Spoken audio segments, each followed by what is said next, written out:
Spiral is coming out this weekend, everybody, and it is the latest chapter in the Saw franchise with a twist on it. We are actually getting famous actors in this one, and it seems like this Saw movie has more prestige and intrigue going into it as opposed to all the other sequels that came out ever since the original. So, Jader, you saw this one, I didn't. What were your thoughts walking out of Spiral?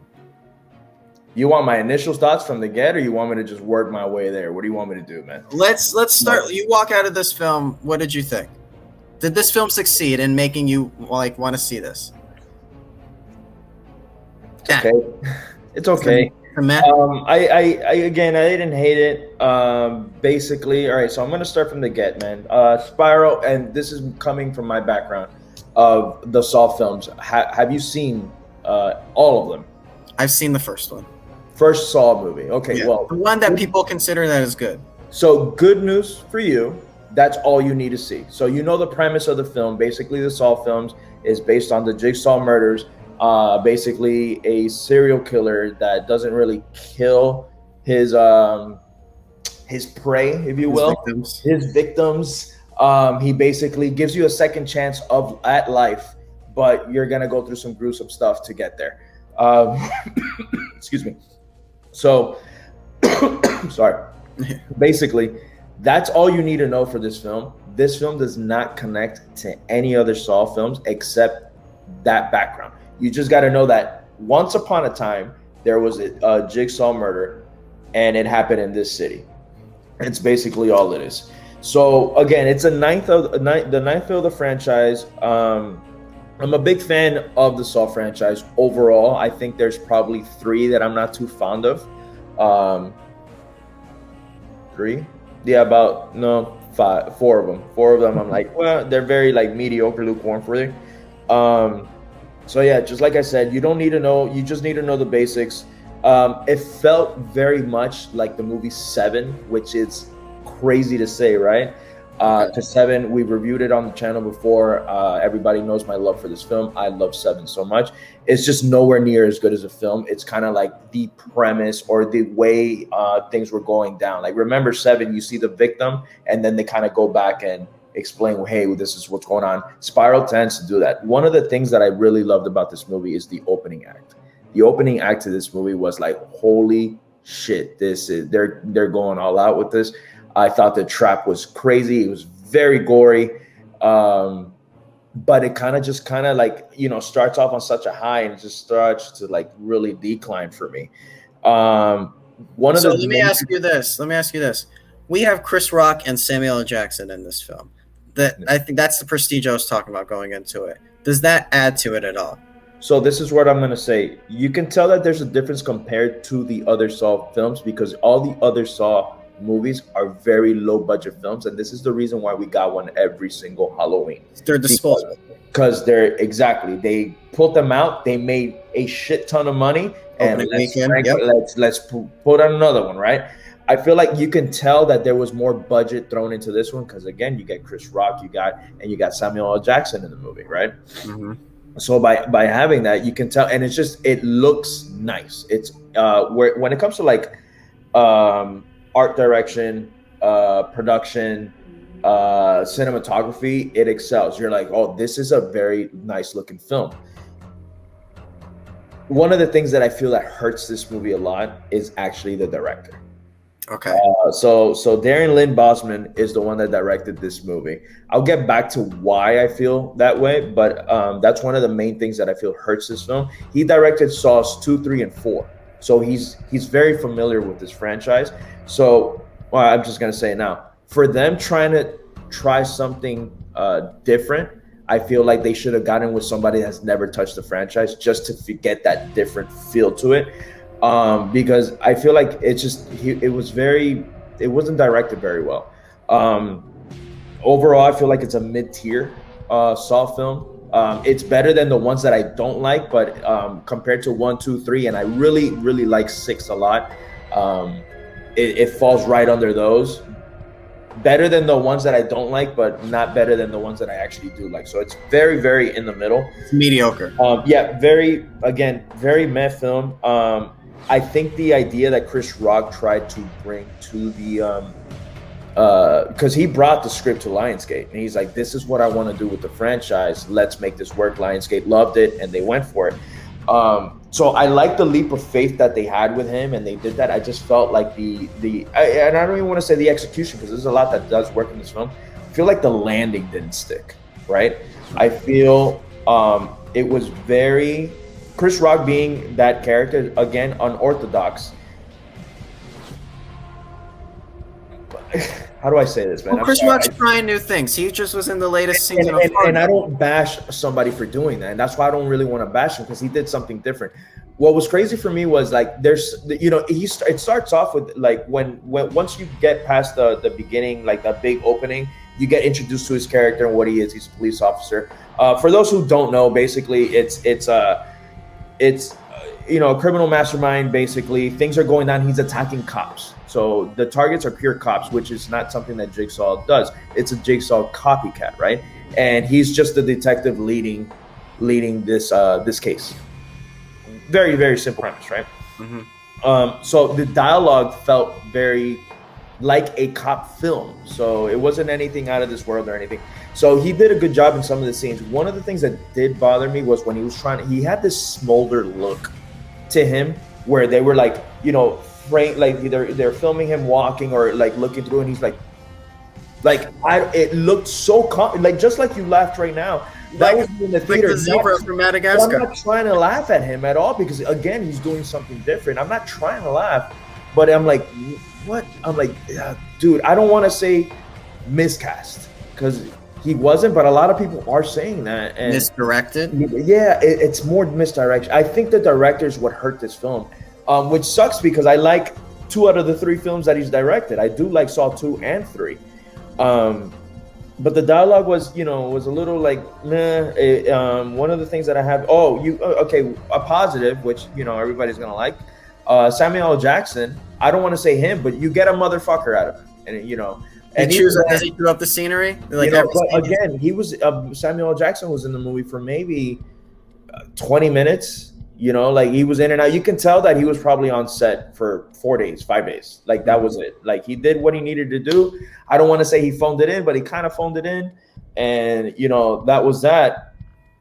One of the things, it's just so predictable. I promise you, I figured out who was the big bad, who was behind everything. 30 minutes in, 30 minutes into the movie, and I leaned over to Steph, and I was like, "It's this person." And then she goes, "You think so?" And then I'm like, "Yes." She leans in and she goes, "This is the motive," and it ended up being exactly that. It ended up being the exact thing for a lot. I know I'm probably asking for a lot for a soft, but they just blew up this talk with Chris Rock saying that he had this just crazy script, which was written. I don't know if it was just because he used the characters of Saw, but I know the writing credits are Lee Whannell, James Wan, and Chris Rock for writing. But I don't know if it's just characters because there's not really any character except for Jigsaw. Yeah. And it was a mention, if that. So I don't know if all 3 of them wrote it, or if it was just strictly Chris Rock. So for them for them saying everything that they said for the film, and it just kind of like it's getting blown up, but again, it's not like how dare they not market the film, because they need to market their film. It's gonna make money. It's gonna people are. You don't think so? So here's the thing. I think they mismanaged this. First of all, this movie was supposed to come out last year. It's obviously a victim of the pandemic.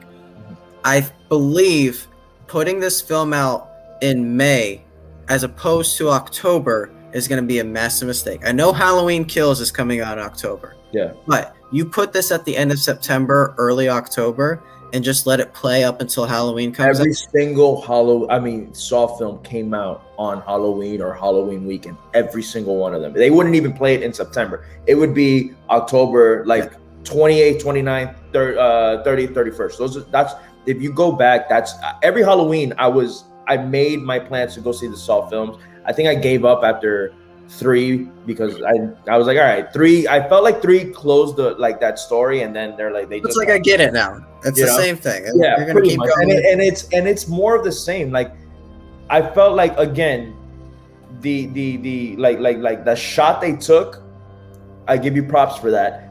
I don't feel like it stuck the landing. And usually, like, again, the Saw films, when you're watching them, have this big twist at the end. Every single one of them has this, oh man, I didn't see that coming, or oh, like, you know, it has something. In this one, I knew it, and when the reveal came out, I'm like, oh, that's not satisfying. Like, I knew that, you know. And usually one of the things that I do give credit to these films are kind of the ending. Like, the ending always gives some sort of twist where you might get something, but you might not get that whole twist, you know. Maybe you will, maybe you haven't, I don't know. It ends so abruptly, dude. It legit, like, you're in, and usually the climaxes for Saw films are a good, like, you know, the last 20 minutes where things are just building up. I can't say this was more than 10 minutes of build up, and it just like goes to black, and you're like, I was like, what? It ends, and I was like, all right. Again, it sounds like I didn't like this movie. Obviously, you were disappointed. It was just disappointing. I know I shouldn't ask for so much. It's the 9th film in the franchise, and a 10th is coming. They've already, and again, if it makes money, I'm pretty sure the 10th is coming. I think it will. I think people do care about this franchise a lot. The only one I felt like bombed was 6, and 6 for me was fantastic. I felt like you know, that one should have gotten way more money than it did. So give me a star rating then. What would you give this film? You know what? If I get Medellin a 3, bro, I have to give this one like a 2.5, man. That's it. Again, Chris Rock is fine in it. Max Minghella, I think I'm saying that right. He's from Social Network. He plays William Shank. He plays the rookie cop with Chris Rock. I think their pairing was really good. It you know, again, not the same, but it kind of did remind me of Training Day, where, you know, and it's not going with the black and white thing. It's just like Chris Rock is very like over it, and, you know, he has trouble in the precinct. I don't want to say why, it's one of the plots of the film, but he's having trouble, you know, and he's telling him kind of like, you know, hey, you know, enjoy this job, like kind of like old cop, new cop, like Danny Glover. Like, you know, this job is going to take the life out of you, and, you know, enjoy your wife while she's still here and shit like that. Again, it's very cliche. But I like their dynamic together. I thought they were pretty good. Marisol Nichols, which plays Captain Angela Garza, you know, again, the acting isn't bad. It's what they're given, which is one of the things that I'm like, the director should have been like, I need more. Like, give me just a little bit more. This is what you're feeling at this moment. And there's times where I'm like, yeah. One thing that we haven't said is how are the game, not the games, you know, the traps. Out of every Saw film, I feel like this is the most tamed one, right? This is comparing to the last couple ones where it was just gore porn. I felt like this one was tamed. That doesn't mean that they're not graphic or bloody, because they are. It's just compared to the other ones, it's tamed. But they are gruesome. Spoiler alert, there's only like 4 or 5. There isn't many. And I felt like, you know, it starts off, and then the second one was like, oh my God, that's pretty bad. Then the third one was like, oh, okay, that's pretty bad, but it's not. And then it just kind of starts going down, right? So they kind of blew their load very quick. Yeah.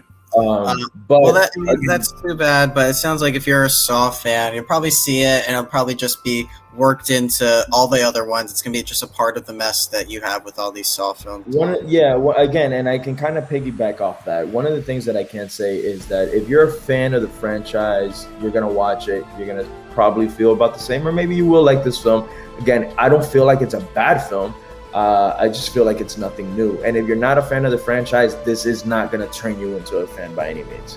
And I guess those could be my closing words off this. I wanted to like it. I'm a huge fan. I did a marathon last week watching all 7 films in preparation for this. And it just, you know, had I not seen the movies recently, maybe I would have been like, yeah, no, I remember, you know, I do like this one, this and that. But seeing them so fresh, it made me remember why I do love this franchise. You know, I think I think, again, not a lot of people love this franchise. I'm one of them that absolutely does love it.